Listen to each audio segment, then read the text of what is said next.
अस्सलाम वालेकुम व्यूवर्स, आप मेरे पीछे देख सकते हैं मैं माइन पे आ गया हूँ। ये देखा मेरे पीछे माइन है और सामान की लोडिंग हो रही है यहाँ पे। मैं अभी आपको दिखाता हूँ और यहाँ पे चलते हैं और मज़दूर से बात करते हैं जो लेबर यहाँ पे काम करती है और उनसे पूछते हैं ये किस तरह होता है और क्या किन चीज़ों में इस्तेमाल होता है।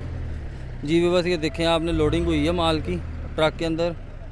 वो ट्रैक्टर है जिससे लोड करते हैं।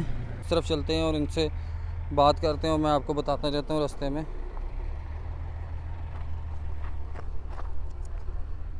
ये वो आइटम है सोप स्टोन, ये आप देख सकते हैं, ये आइटम है।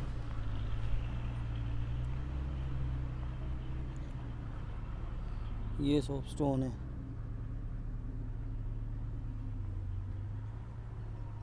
यहाँ से लोडिंग होती है, लोडिंग हो के इसी तरह ट्रक नीचे चले जाते हैं हरीपुर एबटाबाद और फिर उधर अपने अपने डिपो उधर सप्लाई करते हैं माल और उधर से मज़ीद आगे जो है वो सप्लाई किया जाता है माल। ये वही लकड़ियाँ जो नीचे कान में लगती हैं।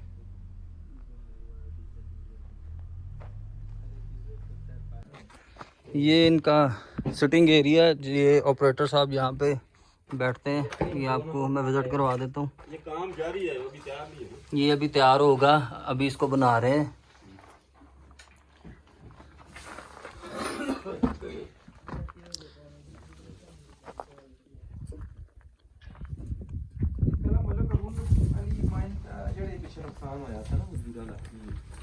बंद हो गई है फिलहाल हैं, न्यूट्रल किया अभी ना, निकला हुआ है।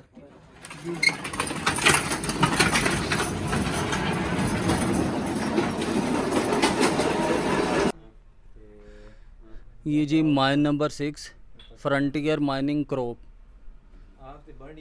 और ये माइन है। ये पटरी होती है, ये पटरी आप देख रही हैं। ये नीचे 700 फुट की गहराई है जहाँ तक ये पटरी जाती है और वहाँ पे जो मज़दूर हैं वो काम करते हैं और इस पटरी के ऊपर एक छोटा सा ट्रेन का चलती है जो नीचे जाती है और उसके ऊपर सामान फिर यहाँ से वापस खींचते हैं और वापस आती है सामान। ये माइन है जी व्यूवर्स, ये काम कर रहे हैं। ये नीचे से जो माल आया इनको ये उठा के नीचे जो जगह बनी हुई है, ये अच्छा ये मलबा है जो माइनिंग के दौरान तोड़ते हैं, ये वो चीज़ है। अच्छा ये ज़ाया हो जाता है, इसका कोई काम नहीं है। इसका नहीं है, वो माल जो होगा उस तरफ डालेंगे हम ना। ये इधर बात करेंगे इनसे और इनसे पूछेंगे कि ये किस तरह माइन कर रहे हैं, किस तरह लोग यहाँ पे आते हैं और काम करते हैं और कितने लोग हैं और ये कितने गहरी है। ये चीज़ें जो है हम इस वीडियो में आपको कवर करके बताएंगे। से जी अस्सलाम वालेकुम। जी वालेकुम सलाम सर।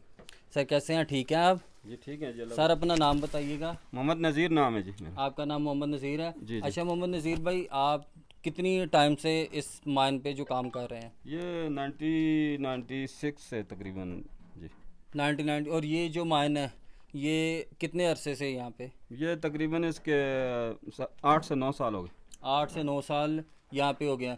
अच्छा मुझे ये बताइएगा कि ये कितनी गहरी ये जो माइन है ये कितनी गहरी है? ये इसकी लेंथ जो है तकरीबन इसी ग्रेड में जैसे आपको नज़र आ रही है तकरीबन 800 फुट। 800 फुट है और ये स्ट्रेट इसी तरह नीचे को जा रही है? हाँ इसी तरह जा रही है, स्ट्रेट नीचे को जा रही है। और सर ये जो आप निकाल रहे हैं मादनियात, ये बेसिकली क्या चीज़ है और किस चीज़ में इस्तेमाल होती है? ये इतना ज़्यादा तो अभी हमें नॉलेज नहीं है, इसलिए कि आगे वो सेल परचेज़ का काम हम नहीं करते। जी जी। तो इतना पता है कि ये ज़्यादातर इसमें ज़रूर इस्तेमाल होती है वॉलपेपर, ये नहीं होते अपना ये कागज़ वगैरह जो पेपर बनते हैं, हाँ। बुक्स के कागज़ बनते हैं। कागज़ के काम में ज़्यादा इस्तेमाल और ये होती कोई है। साबुन, कॉस्मेटिक, हाँ कॉस्मेटिक्स के काम में इन चीज़ों में भी इस्तेमाल होती है। जी। अच्छा नीचे माइनिंग कैसे करते हैं? कटिंग जो है उसमें तो इस्तेमाल होता है, लेकिन जब ये सॉफ्ट स्टोन जब शुरू हो जाता है हमारा जी जी, तो उसमें फिर ये टिकम वगैरह के साथ भी करते हैं। जो लकड़ियाँ सर ये किस लिए यूज़ होती हैं? ये सेफ्टी के लिए यूज़ होती हैं सर। ये साइडों पे भी हम इसका टिमरिंग करते हैं और छत को भी। और जो है ना इसको मुकम्मल इसको बांध के लेके जाते हैं सेफ्टी के लिए। मुकम्मल बांध के। अच्छा, एक चीज़ मैं पूछना चाहता हूँ कि जो नीचे भाई हज़रात काम कर रहे हैं, वो उनका जो ज़ाहिरी बात है, आप ज़मीन के अंदर काम कर रहे हैं, तो आपको कोई सांस का या इस तरह का कोई मसला होता है, वेंटिलेशन वगैरह, ये कहाँ से आप प्रोवाइड करते हैं? ये पहले तो ये नेचुरली कोशिश करते हैं, जैसे अभी हमने 8 नंबर और 6 नंबर को आपस में अटैच किया है। ये 6 नंबर ये 6 नंबर है और उस तरफ 8 नंबर है ना। अच्छा, की दूसरी तरफ ये व्यूवर्स आप देख सकते हैं कि ये फ्रंटियर 06 यानी 6 नंबर माइन है, 8 नंबर इसके ऑपोजिट है, अपोजिट है। ठीक है। और ये बताना चाह रहे हैं, कह रहे हैं कि जो 8 नंबर है और 6 नंबर इसके अंदर ज़मीन के अंदर से जहाँ पे ये माइन है, उनको आपस में मिलाया होता है वेंटिलेशन के लिए, हवा के लिए। अच्छा, जहाँ पे वेंटिलेशन कुदरती तौर पे मुमकिन है, वहाँ पे ये इंतज़ामिया करके इनको वेंटिलेशन देती है, लेकिन यहाँ पे मुमकिन नहीं है तो ये इनको प्राइवेटली आर्टिफिशियल चीज़ें भी प्रोवाइड करती है, क्योंकि ये मज़दूर की सेफ्टी के लिए बहुत ज़रूरी है। ये मेन बेसिक इसमें ऑक्सीजन का ही मसला ज़्यादा दरपेश रहता है, और उसके लिए जो जैसे आपने कहा कि जी सबसे पहले ये ज़रूरी है कि जी इसकी वेंटिलेशन हमें एक दूसरे के साथ अटैच करते हैं। और इधर बिजली वगैरह का सिस्टम नहीं है, ये खुद अपनी जो बिजली है वो नहीं, ये इधर बिजली अपनी ही लगाई हुई है ना, इधर प्राइवेट। वो व्यूअर्स देख सकते हैं वो सामने कि वो जनरेटर है जो ऑन करके कंप्रेसर और बिजली प्रोवाइड करता है। हमारा सारा सिस्टम नीचे लगा हुआ है ना, नीचे सिस्टम नीचे सारा सिस्टम लगा हुआ है, और तकरीबन हमने 100 kV का ट्रांसफार्मर भी लगाया हुआ है। 100 जब बिजली चली जाती है तो हमने वो 2 जनरेटर बड़े रखे हुए हैं ना, यानी आपके कहने के 40 एम्पायर 30 एम्पायर के उधर हमने रखे हुए हैं। यानी नज़ीर भाई, आपके कहने के मुताबिक आपने जो सेफ्टी जो कर सकते हैं, आपने वो सारी सेफ्टियाँ की हुई जी हाँ, मुकम्मल जी, जिस तरह कर सकते हैं आप वो करते हैं। इनके जूते वगैरह का भी ख्याल रखते हैं, हेलमेट का ख्याल रखते हैं, दस्तानों का, अच्छा मास्क जो लगाते हैं, वो हर चीज़ प्रोवाइड करते हैं। ये तो बहुत अच्छी बात है नज़ीर भाई। और ये जो आपके पास मजदूर हैं, ये किन इलाकों से होते हैं? ये यहाँ के मुकामी लोग होते हैं कि ओवरऑल ज़्यादा हमारे पास शांगला की लेबर है, और उसके बाद ज़िला मानसरा के जो बोड़ी वगैरह डाडर इधर के भी लोग हैं, और पाकिस्तान से भी हैं, और अदीर से भी लोग हैं। आप खुद बेसिकली किस एरिया से हैं? मैं जबोड़ी से हूँ जी। आप जबोड़ी से हैं, और लेबर वहाँ से तकरीबन दूसरे मुख्तलिफ शहरों से जी हाँ लाते हैं। जी जी, ठीक हो गया। और ये जो ज़मीन है, ये आप गवर्नमेंट की है कि ये आप किसी प्राइवेट लोगों की? ये जगह प्राइवेट लोगों की, मकामी लोगों की मलकियत है जी। ये प्राइवेट लोग, और आप लीज पे लेते हैं? जी हाँ, हमारा गवर्नमेंट के साथ लीज है। अच्छा, आप इस जगह पे ऐसा क्या काम करते हैं? मैं बतौर मैनेजर जी इधर में ड्यूटी सर अंजाम। यानी आपके मैनेजर जो पोस्ट है, आपके पोस्ट के अंदर ये जितना भी इसकी मतलब मेंटेनेंस हर चीज़ से लेकर चलाना, हर चीज़ आप चलाते हैं? जी इंशाल्लाह जी। ये आपने देखा कि वो ट्रेन को वो फिर नीचे चले गई, और नीचे से अब जो माल निकलेगा या दोबारा कचरा है तो वो भर के इसी तरह दोबारा आएगा। और ये कितना टाइम दिन में, मतलब कितना ड्यूटी टाइम होता है? 8 घंटे जी। 8 घंटे होता है? ये सिर्फ 8 घंटे चलाते हैं कि सारा दिन चलता है ये? नहीं, 8 घंटे एक शिफ्ट के होते हैं ना। अच्छा। अक्सर टंडलों में 2 शिफ्ट भी चलती हैं। जी जी। तो अक्सर हमारे टंडलों में ज़्यादातर आजकल एक ही शिफ्ट है ना। एक ही शिफ्ट है? 8 घंटे। 8 घंटे। वो भी सुबह तकरीबन 6 बजे हम खुद जाते हैं अंदर, और वो घंटा तकरीबन उसका हम इंस्पेक्शन होती है, इंस्पेक्शन करने के बाद फिर हम 7 बजे तक इनको इजाज़त देते हैं कि भैया अभी अंदर। ठीक है सर। और इनके मजदूरों के लिए कोई रहाइश वगैरह भी सर यहाँ रिहाइश, ये कैमरा लगाए हैं, ये अभी इधर भी शुरू किए हुई है, उधर पुरानी रिहाइशें उनकी उस तरफ हैं, दूर हैं, तो इधर हमने कहा कि भाई करीब इनको बना के दें। अच्छा, ये जो चोटी जिधर मैं देख रहा हूँ, ये टॉप है पहाड़ का। अच्छा, इस टॉप के ऊपर सर कितनी माइंस है? इसके अलावा जैसे ये 06 है यानी 6 नंबर है, इसके अलावा यहाँ पे कितनी माइंस है? ये इस टॉप के ऊपर तो है कि माइंस आपको और मिलेगी 8 नंबर। 8 नंबर और मिलेगी। उसके बाद उस तरफ है, इस साइड पे उधर 5-6 महीने जो हमारी कंपनी के। तो टोटल वैसे कितनी माइंस है आपके? 7-8 हैं तकरीबन। 8 माइने। और एक चीज़ मैं और पूछना चाहता हूँ कि अगर जैसे ये माइन नीचे खोदी गई है, अच्छा इसके अंदर भी रास्ते बना देते हैं? जी हाँ, रास्ते बना देते हैं। इसके अंदर भी रास्ते बना देते हैं, यानी एक जगह से अब कैसे पता चलता है कि आपको एक तो कि इस जगह पे माल है, और इस जगह पे माल नहीं है यानी कि ख़त्म हो गया, ये आपको किस तरह चीज़ें आइडिया ये दरअसल एक तो ये आईडीआई के साथ ही चलता है निज़ाम शुरू से, लेकिन आजकल हमारे नैक जो है उन्होंने प्रोवाइड किए हैं, जियोलॉजिस्ट भी प्रोवाइड किया है और सर्वेयर भी हमारे साथ ही रहते हैं हर वक्त। जी जी। तो वो भी फिर मतलब अंदर नक्शा वगैरह सर्वे के मुताबिक करते हैं। अच्छा सर, खुदाई करते करते करते आप नीचे चले गए, सामान आता जा रहा है और अगर ख़त्म हो जाता है तो सामने से इस तरह पहाड़ यानी कि आइडिया हो जाता है मज़दूरों को या वो जो मतलब इंतज़ामी है उसको पता चल जाता है कि ये चीज़ ख़त्म हो गई है, फिर उधर से ही नई खुदाई होती है कि मतलब वापस आ जाते हैं, वो बंद कर देते हैं? ये इसका देखते हैं ना कि जैसे हमारा एक टनल सेंटर में है, इसके सेंटर में है, वो तकरीबन 8-10 साल चला है। उसके बाद हमने देखा कि भाई वो चलने के काबिल नहीं रहा या माल नहीं है, हमने बिल्कुल ही बंद कर दिया गले से। अच्छा, उसको बंद कर देते हैं, बंद कर दिया था। और सर ये जो इधर आप ब्लास्ट करते हैं उससे क्या इफेक्ट पड़ता है इसके माहौल को, और अगर लोगों को इस तरह कोई इफेक्ट पड़ता है कि माइनर कोई चीज़ नहीं महसूस होती? नहीं महसूस नहीं होती उसके, इसलिए कि ये जो वेंटिलेशन है ना जी जी, इसकी वजह से वो जो उसका भाप हो गई, धुआं हो गया, फ़ौरन निकल जाता है। फिर भी हम टाइम लेते हैं इनसे कि भाई घंटा 1.5 घंटा तुम इंतज़ार करो, उसके बाद अंदर जाओ, ऐसे नहीं छोड़ते फिर हम ना। तो जिधर जहाँ पर ये कुदरती वेंटिलेशन नहीं होती तो फिर वहाँ पर हम ये आर्टिफिशियल जो पंखे वगैरह लगा के उस भाप को निकालते हैं बाहर। जी जी, और फिर अंदर काम की इजाज़त होती है। तो नज़ीर भाई ये कितना लीज जो है वो कितने साल की होती है? ये मुख्तलिफ है जी, 100 साल से लेके 70-50 इस तरह। तो एक चीज़ मैं और जानना चाहता हूँ कि जैसे ये आबादी अब इससे तो ज़ाहिर बात है थोड़ी दूर दूर है, यानी कि गवर्नमेंट अगर या जो ठेकेदार होते हैं वो अलाउ क्या करते हैं कि अगर आबादी है उसके करीब आप माइनिंग कर सकते हैं या नहीं कर सकते? गवर्नमेंट की तरफ से तो अलाउ नहीं है कि भाई तकरीबन 3-4 किलोमीटर तक के अंदर आबादी भी और माइनिंग भी हो, लेकिन यहाँ पे हो रहा है सारा। इधर तो नहीं है, खैर हमारे इस एरिया से तो आबादी दूर है, लेकिन ये नीचे 74 अगर चले जाएं तो वहाँ पे आपको करीब करीब घर मिलेंगे। वाह, तो सर इसका नुकसान नहीं है आबादी के ऊपर, अगर समझते हैं आप? क्या कहें जी, बस अंडरग्राउंड काम है, ऊपर लोग रह रहे हैं नीचे। अच्छा, मतलब लोगों ने खुद इजाज़त दी है, हाँ, लोग है, इसको उनको शुरू नहीं मालिकाना करते। भी मिलता है ना। अच्छा, उनकी ज़मीनें हैं। हाँ, वो तो ज़ाहिर है, उनको फायदे भी है ना। हाँ, ये बात। दूसरी बात ये है कि ये जो क्वारी होती है ना, क्वारी में ओपन ब्लास्टिंग जो होती है उसमें ज़्यादा नुकसान होता है ना।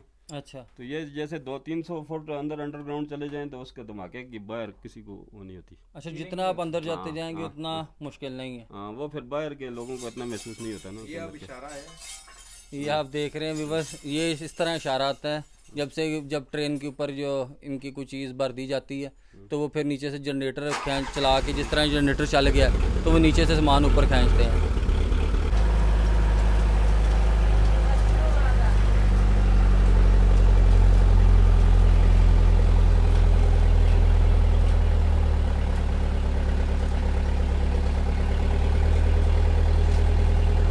ये आप देख सकते हैं, ये माल है, ये सॉप स्टोन है, बोरियों के अंदर भर के ये ऊपर भेजा गया है, क्योंकि ज़ाहिर बात है जगह नहीं है, वो गिर सकता है नीचे। ये देखें,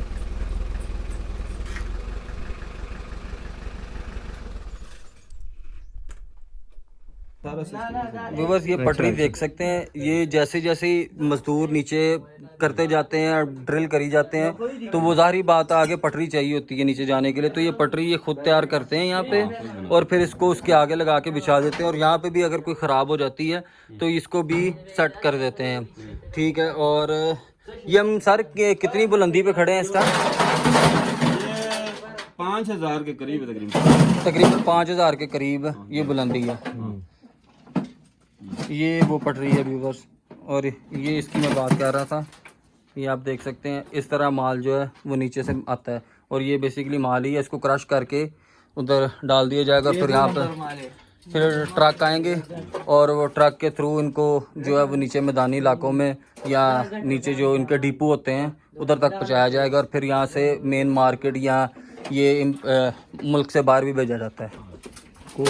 बाकी व्यूवर्स, हमने नज़ीर भाई से बात की, नज़ीर भाई ने हमें वक्त दिया, इनका बहुत शुक्रिया कि इन्होंने हमें टाइम दिया और हमें बताया। तो इंशाल्लाह माइंस में और भी आपको मैं व्यू करवा देता हूँ। ठीक है नज़ीर भाई, आपका बहुत शुक्रिया सर, आपके वक्त का।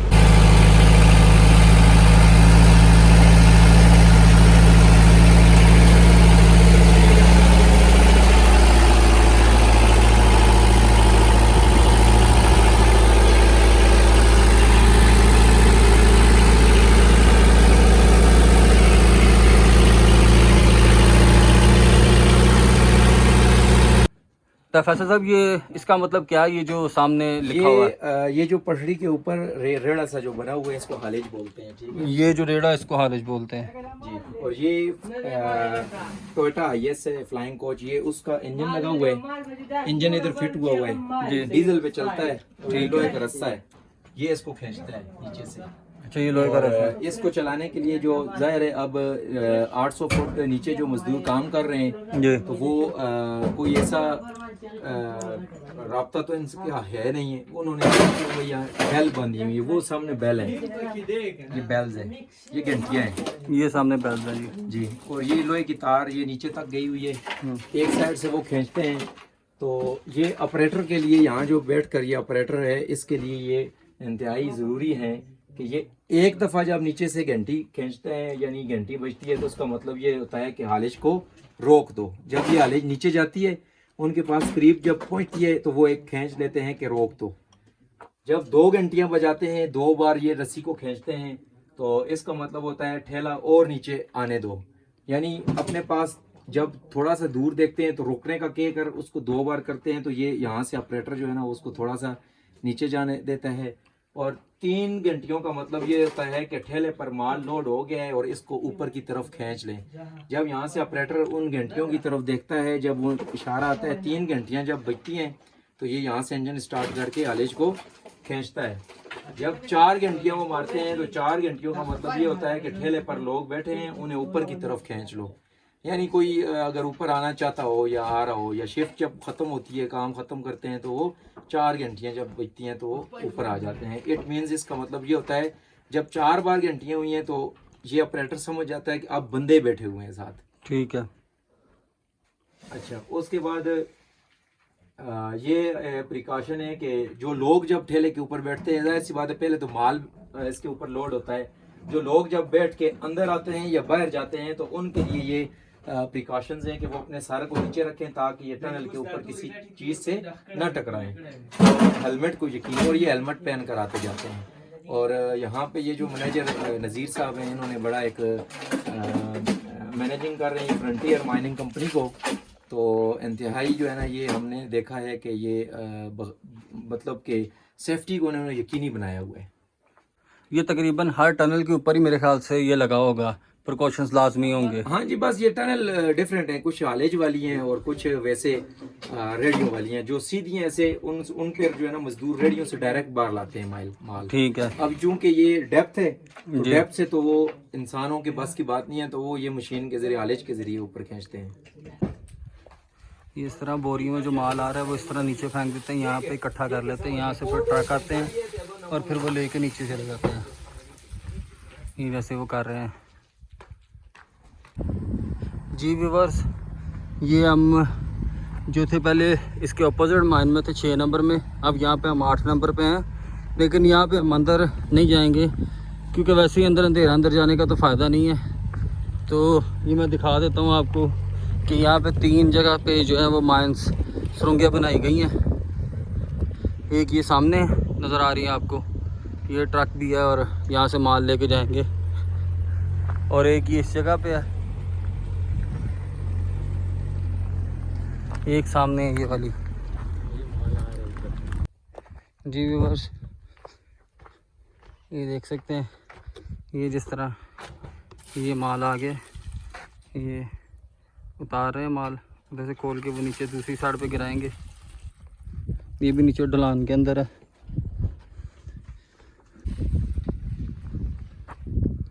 ये डला माल है ना, तो छन्नी भी चल रही है।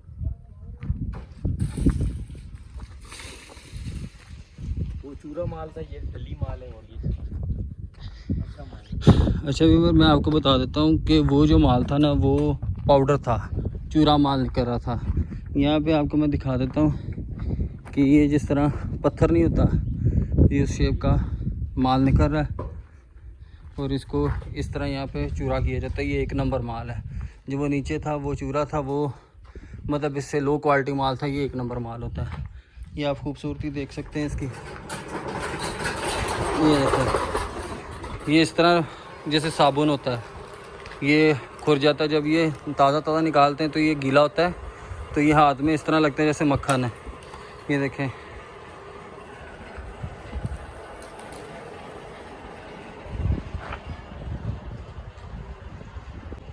ये जो सामने ये लोगों की यहाँ पर रहायश है, जो मज़दूर वगैरह यहाँ पर रहते हैं, ये उनकी सामने रहायश है। तो व्यूवर्स, मैं और फैसल साहब ने आज माइंस का विज़िट किया। फैसल साहब ने हमें बताया भी, लोगों से मिले भी, यहाँ के लोग बड़े मेहमान नवाज हैं। तो यहाँ पे आए, उन्होंने बड़े अच्छे तरीके से हमें ट्रीट किया। तो आज की वीडियो यहाँ तक थी। इंशाल्लाह नई जगह पे जाएंगे, नई वीडियो बनाएंगे। तो आज के लिए अल्लाह हाफ़िज़।